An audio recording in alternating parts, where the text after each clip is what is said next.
Welcome to Round 5 of the Parenting Roundabout podcast for the week of August 26th. I'm Catherine Haleko, and I'm here with Terry Morrow. Hello. And Nicole Aradix. Hello. Today we're taking a break from talking and complaining and obsessing, and instead we're shouting out things other people are doing that we think you'll find as useful or enjoyable as we do. We call this our Roundabout Roundup. And I'll go first because I learned something. And now I need to share. So, earlier in the summer, my daughter bought a ticket to a concert, and she was very excited because, as you may recall, she has never been to a concert, and she's very salty about it. So, she got herself a concert ticket, and she was very excited. Then she realized that she had skating practice that conflicted with it, and she had already missed several practices, because of going to camp and going to Ecuador. And she was like, I can't go, she was very, very sad about it. But it was the, mature decision that she had to make. But here we are with this ticket that cost $130.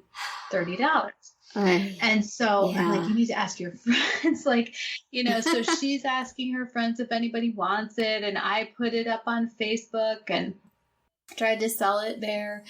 And side note, I tried to do Facebook Marketplace and it said, no, you can't sell tickets on here. Oh. So then I just made a regular post on my feed that was like, I'm selling this ticket. And Facebook turned it into a marketplace book.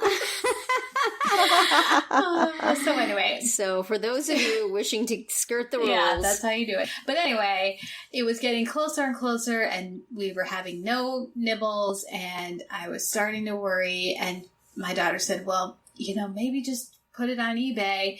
And I thought, oh gosh, I haven't been on eBay in so long. I don't have any cred, because I haven't bought or sold anything in years and years. But then I thought, well, what about StubHub? That's just for tickets. Uh-huh. But I thought you could only buy tickets on StubHub. Oh. No, you can sell tickets on StubHub. Cool. So I did, and I got the full asking price immediately, and it was a good experience because by the time I decided to do this, it was like Thursday and the concert was Sunday.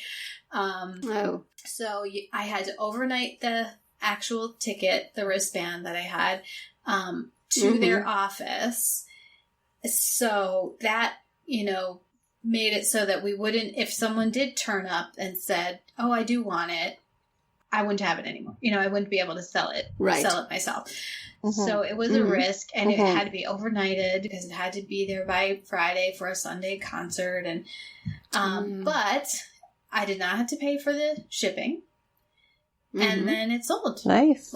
As soon as it went live, it sold. So I should have charged more, apparently. But but still, well, you probably made somebody's day by them being able to go to the concert. I hope it wasn't somebody who was going to be scalping it. But that's cool. So I did not know that. I didn't know that either, and now I do. Yes. And you do also. And she still has yet to go to her first concert? No, she has not. Uh-oh. She needs to come out west and hang out with Kristen. I know. Kristen will take her. But she has been to the Hollywood Bowl. That's true. It wasn't exactly a concert, but it was fun. It was a concert venue. Exactly. Yeah, it's a venue. It counts. Yeah.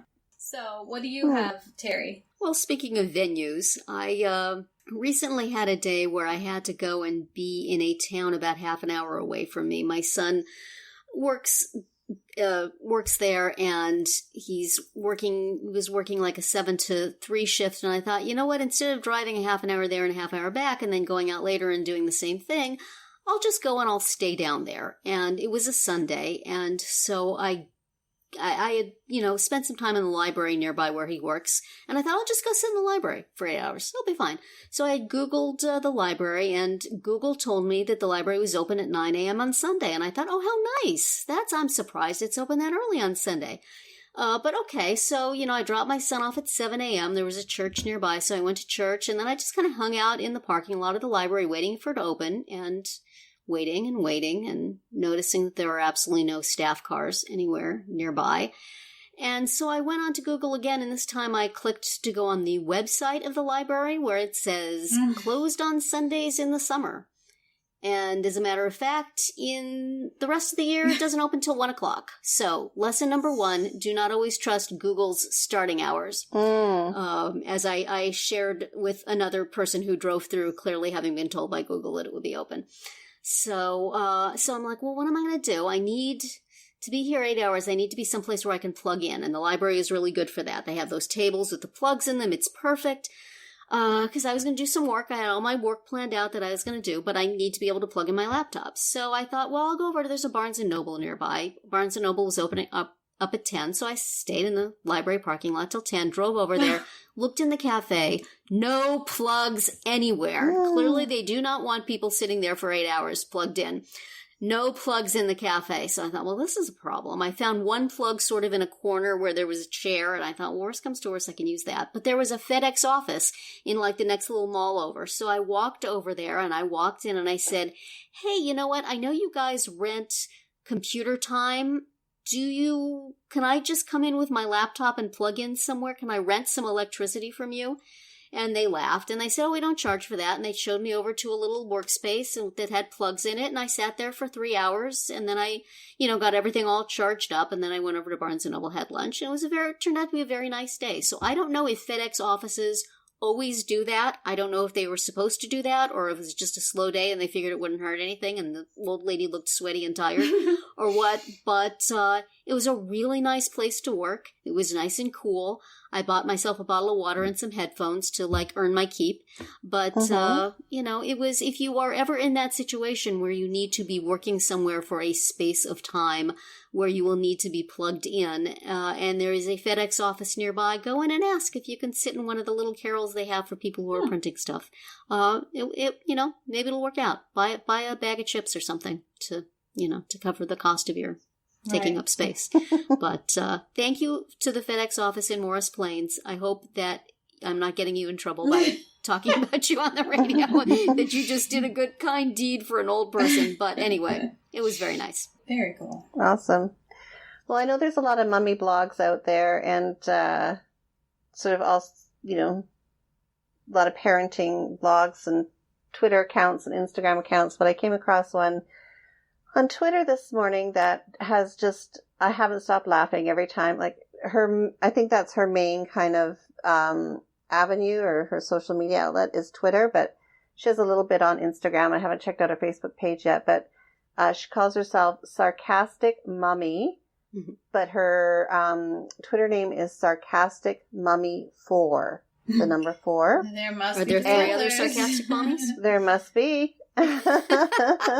There must be. And then she has a site called sarcasticmummy.com, and she has me rolling on the floor laughing. I mean, it's just, it's dry humor. It's real. It's totally relatable. For example, when you're a mom of boys, you get to say things like, we can't visit the Grand Canyon because I'm afraid you'll throw your brother over.